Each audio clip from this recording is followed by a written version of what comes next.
Is Anne Wangeshi, and remember, we would like to hear from you. You can send us your feedback on Twitter, Instagram and Facebook, and it is KBC Channel 1, and I will be reading some of your feedback and comments at the end of the bulletin. Now, the Independent Electoral and Boundaries Commission has challenged Raila Odinga to produce evidence that the election server was hacked and presidential results changed media. The commission, through its lawyers, said it conducted a watertight election that met the constitution threshold and that the court should uphold it. The second day of the presidential election petition kicked off with the Independent Electoral and Boundaries Commission, dismantling every evidence submitted by Raila Odinga, Martha Karua and the other petitioners. To 50+1, the court made its determination in 2013 and in 2017. To the petitioner's answer as to that, I think the simple answer will be get over it. An audit trail submitted by lawyer Mahat Somani will poke holes into Martha Karua's affidavit that indicated a difference of 25,000 votes between the governor's and presidential votes cast in Kirinyaga, saying that was far from the truth, as the variance was only 900 votes, taking into account that the county has 2 prisons that only vote for the presidential position and also stray ballots. Some of these allegations, when you look at it, you really cringe. That the allegations that are being made on these numbers, they have no basis. And in fact, a lot of the allegations that are coming from the other side is people are so frustrated in trying to hack our system. Is why is your system so good?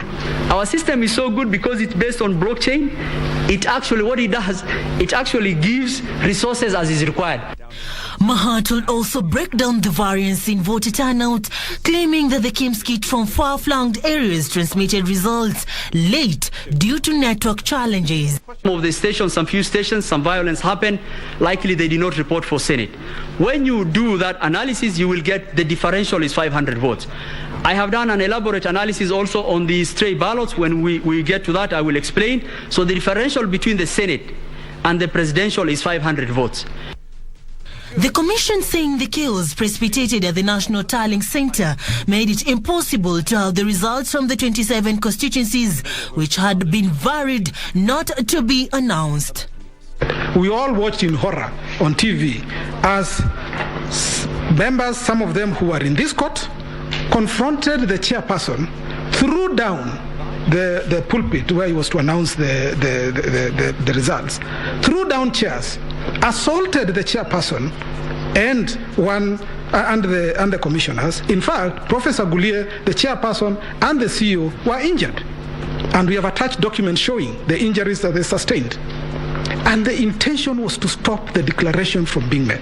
He makes a declaration. Professor Githu Muigai defending the IEBC chairperson Wafula Chebukati, saying he acted within the confines of the law in discharging his mandate.